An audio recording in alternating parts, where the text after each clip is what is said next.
Notre voyage aérien en Angleterre débutera en périphérie de Londres, à Hampton Court, l'un des rares palais encore intacts du roi Henri VIII.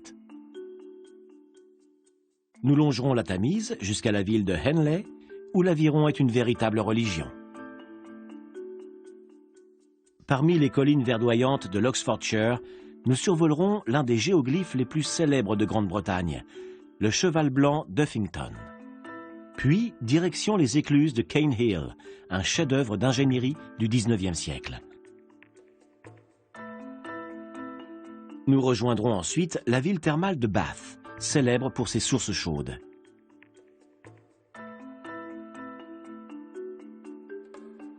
Nous terminerons notre voyage par l'un des plus beaux exemples d'architecture baroque anglaise, d'Hiram Park.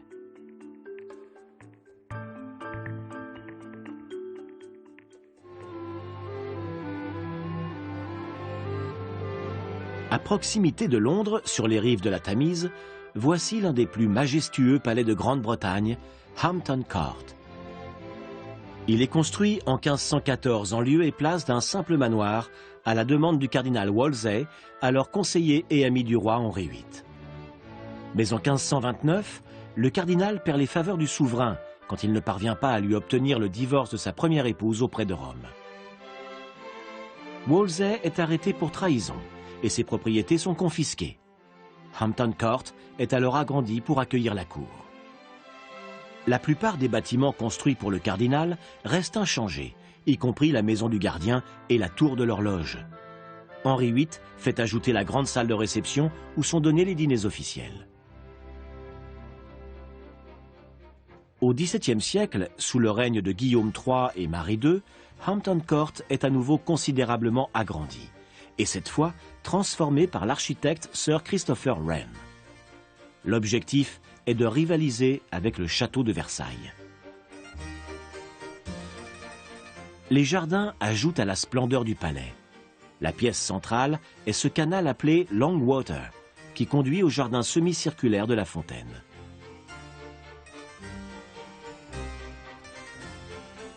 Le labyrinthe de haies planté vers 1700 est le plus ancien encore existant en Grande-Bretagne. Ces bassins contenaient à l'origine des poissons d'eau douce, avant que la reine Marie ne s'en serve pour exposer des fleurs exotiques.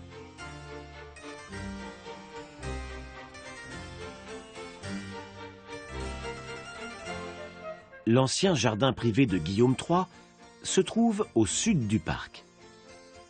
Il a été rénové d'après les plans d'origine de 1702, avec des parterres symétriques et des sculptures en marbre.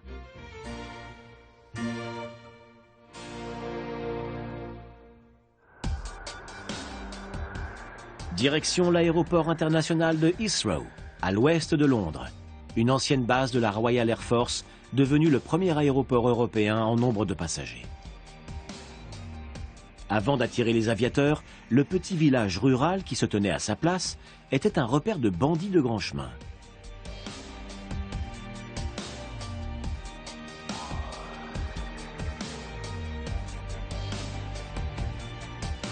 Un premier aérodrome est opérationnel dès 1930. En 1944, le gouvernement entreprend d'en faire une grande base aérienne militaire. Mais cela n'est plus nécessaire à la fin de la guerre et en 1946, Heathrow devient officiellement l'aéroport de Londres. Aujourd'hui, plus de 90 compagnies aériennes utilisent ces deux pistes est-ouest pour acheminer 70 millions de passagers vers plus de 170 destinations.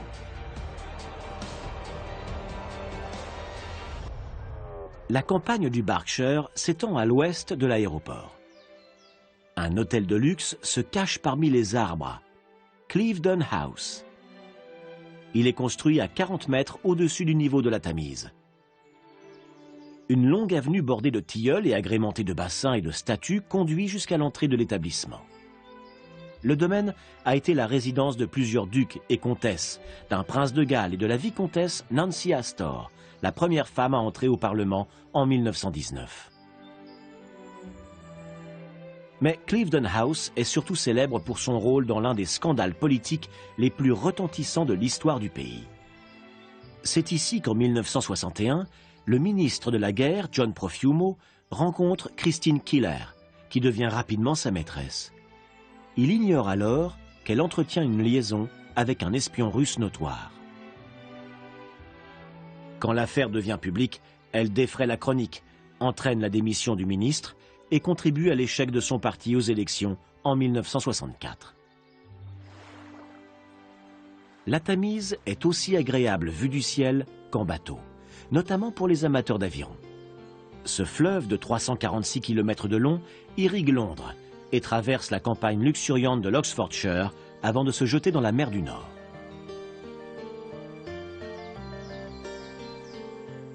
La petite ville d'Henley, construite au XIIe siècle, a joué un rôle crucial dans l'histoire de cette discipline sportive, devenue une véritable institution britannique. C'est ici que se tient chaque année la régate royale d'Henley.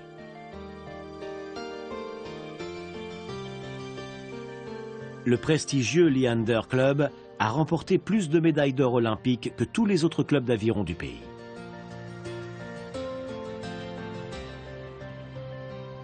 L'architecture de la ville témoigne de sa très longue histoire, depuis une taverne qui date de 1325 jusqu'à son hôtel de ville construit en 1901.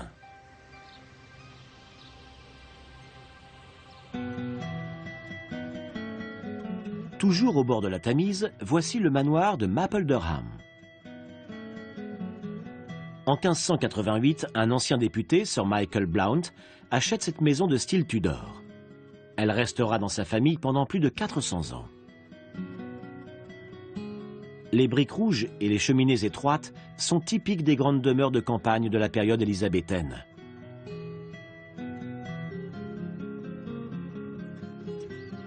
Le moulin à eau du XVe siècle continue à produire de la farine.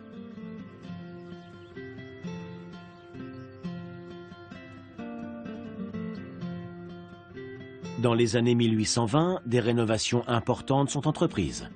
Les cheminées sont modifiées et un porche de style néo-Tudor est ajouté.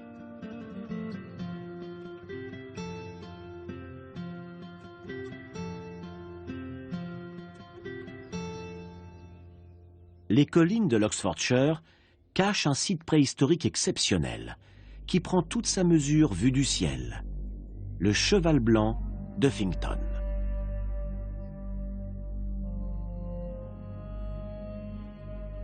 Ce géoglyphe daterait de l'âge du bronze et serait le plus ancien de Grande-Bretagne.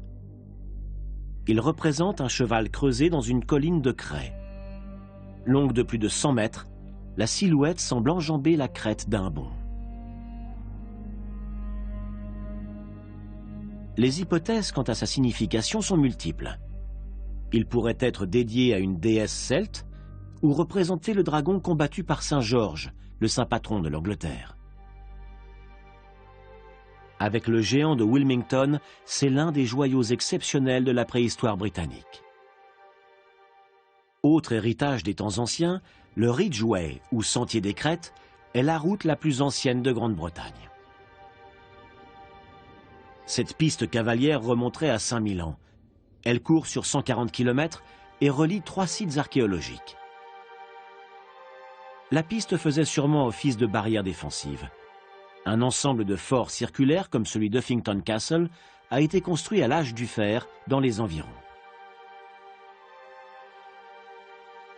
Aujourd'hui, c'est un sentier emprunté par les randonneurs, les cyclistes et les cavaliers.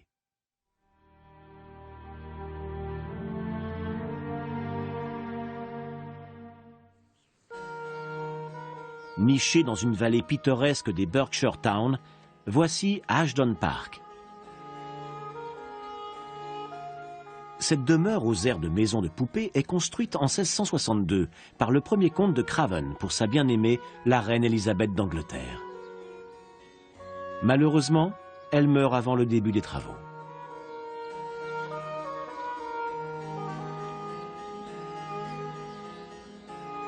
L'architecte s'inspire du style de Sir Roger Pratt, avec ses grandes fenêtres, ses lucarnes, sa terrasse sur le toit et sa coupole. Pendant la Seconde Guerre mondiale, la maison est réquisitionnée par l'armée, qui la laisse dans un état déplorable. Puis, en 1956, elle est donnée au National Trust, une association britannique de sauvegarde du patrimoine. Le domaine est alors mis en location et ce sont les locataires qui se chargent de la rénovation du bâtiment.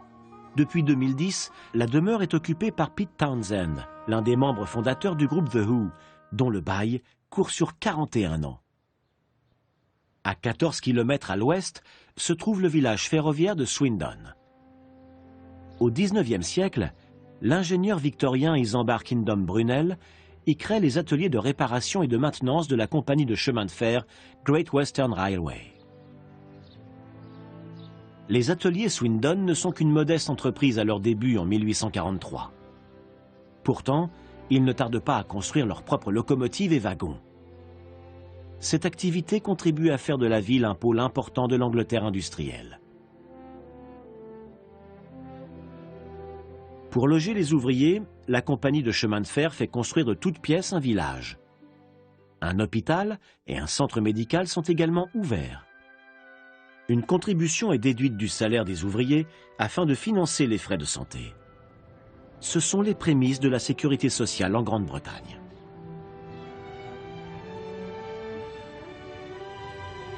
Au début du XXe siècle, les ateliers emploient les 3/4 de la ville. Mais la nationalisation du chemin de fer en 1948 marque le début du déclin. La dernière locomotive à vapeur sort des ateliers en 1965. Les ateliers ferment définitivement en 1986.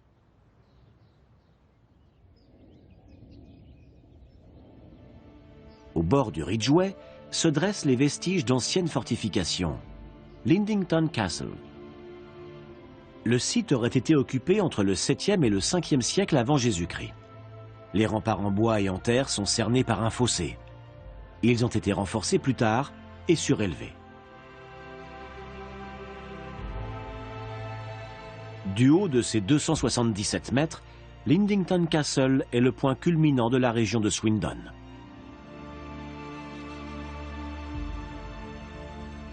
Barbury Castle est un autre exemple de fortification datant de l'âge du fer, toujours le long du Ridgeway. Il se distingue par sa vue imprenable sur la campagne et ses remarquables talus crayeux. Il est cerné par des doubles remparts ovales qui restent élevés malgré 2500 ans d'érosion.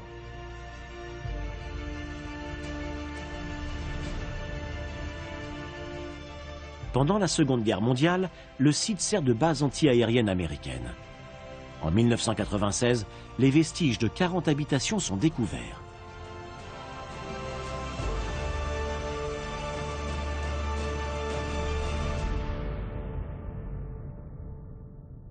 Non loin de là, un ensemble mégalithique aurait eu une fonction non pas défensive, mais religieuse, le site d'Avebury.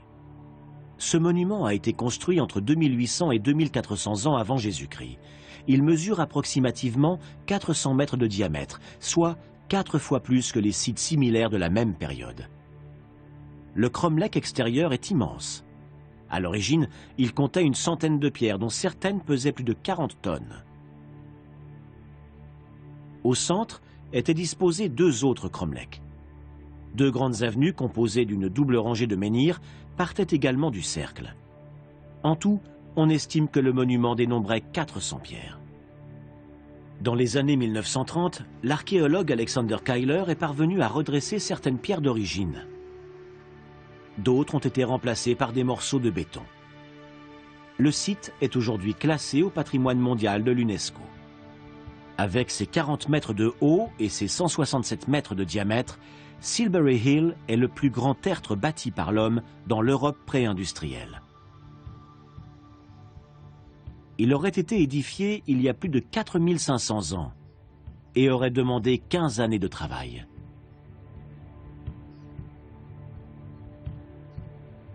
Sa raison d'être reste un mystère. Aucun indice n'a jamais été retrouvé qui expliquerait pourquoi cette colline a été construite.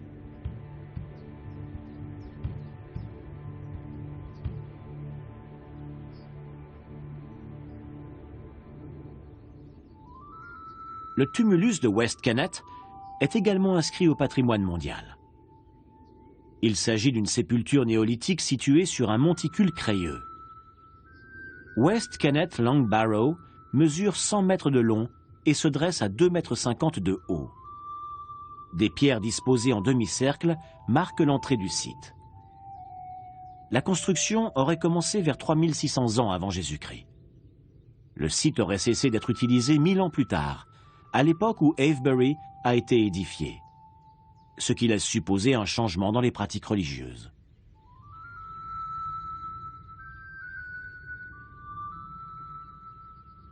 Des fouilles ont révélé qu'au moins 46 individus ont été enterrés ici, sûrement issus de la classe dirigeante.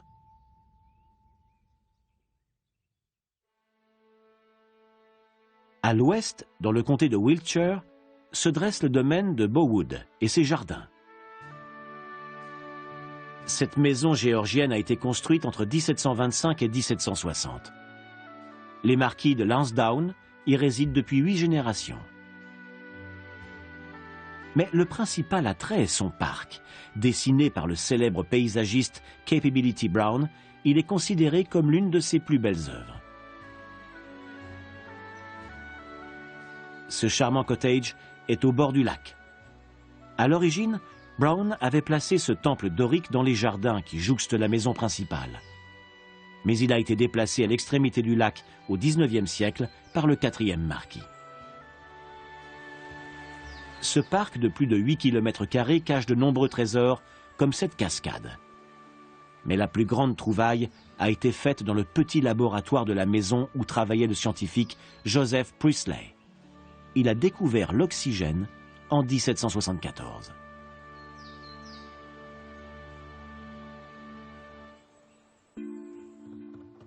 À proximité du domaine, sur le canal Kennet et Avon, se trouve une série d'écluses hors du commun. Les écluses de Cane Hill. Elles sont la solution proposée par l'ingénieur John Rennie au XIXe siècle pour traverser une colline escarpée. Ces 29 écluses divisées en 3 groupes permettent de franchir un dénivelé de 72 mètres en un peu plus de 3 km. Elles représentent la dernière partie du canal, achevée en 1810. En raison de la pente, la distance entre les 16 écluses du deuxième groupe doit être plus courte que d'habitude. Les bassins latéraux sont donc plus larges pour stocker davantage d'eau et permettre leur fonctionnement.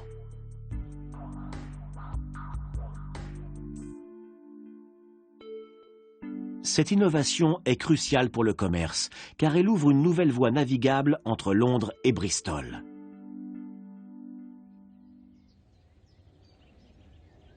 À quelques kilomètres de là, voici l'abbaye de Laycock. En 1232, la comtesse de Salisbury fonde sur ce site un couvent qui va prospérer pendant 300 ans. Avec la dissolution des monastères en 1539, le couvent est transformé en habitation. Mais le nouveau propriétaire touche peu aux bâtiments religieux, à l'exception de l'église qu'il fait démolir, et conserve notamment les cloîtres. Aujourd'hui, le domaine est surtout associé à son ancien et illustre propriétaire, William Henry Fox Talbot. Ce pionnier de la photographie a inventé le calotype en 1841. Un musée rend hommage à son travail. Le destin du village de Laycock est intimement lié à l'histoire de l'abbaye. Au Moyen Âge, il prospère grâce à l'industrie lainière. Aujourd'hui, le village et l'abbaye sont tous deux gérés par le National Trust.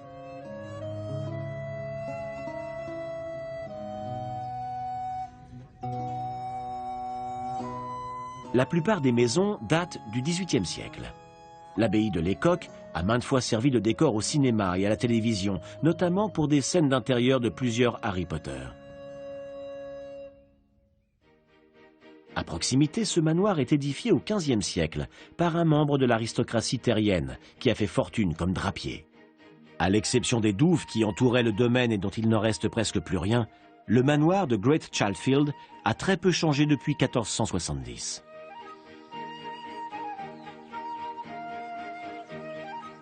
Les ailes sud et est ont été démolies. Mais en 1898, un architecte a été engagé pour rénover la maison d'après des plans anciens.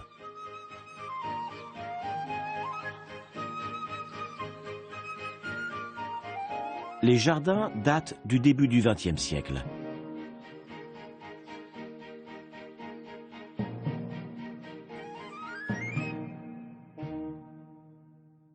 Au-delà des collines s'étend la ville thermale de Bath, un joyau d'architecture néoclassique.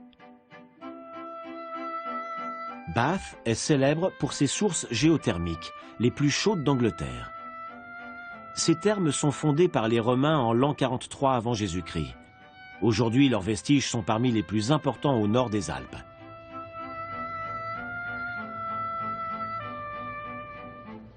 Mais ce n'est qu'au XVIIIe siècle que ces bains acquièrent leur réputation auprès des familles fortunées et de la royauté.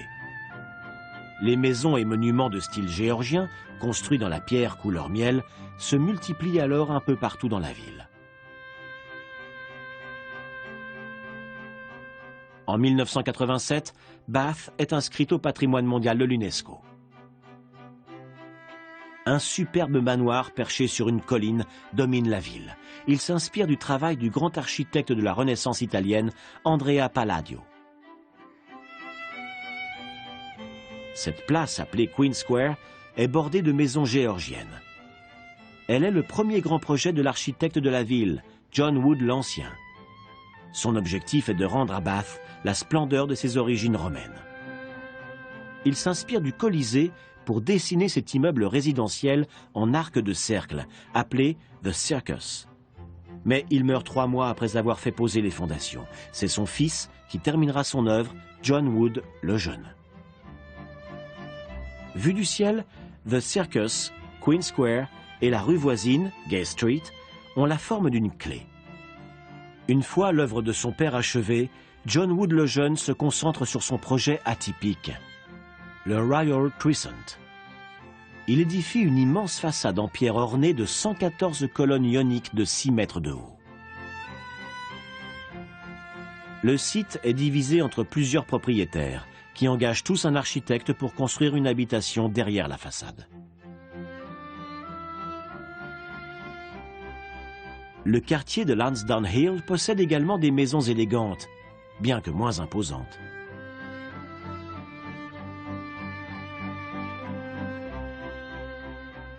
Ces résidences possèdent chacune 4 niveaux et un sous-sol pour les domestiques.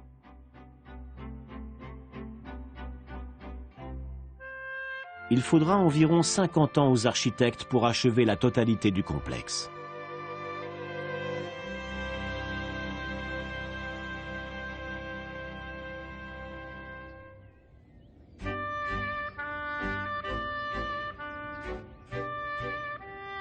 À environ 13 km au nord de Bath, voici un superbe exemple d'architecture baroque anglaise, Dereham Park. Des biches se promènent en liberté dans son parc de plus d'1 km². Le manoir a été commandé en 1692 par William Blathwaite, ministre de la guerre sous Guillaume III.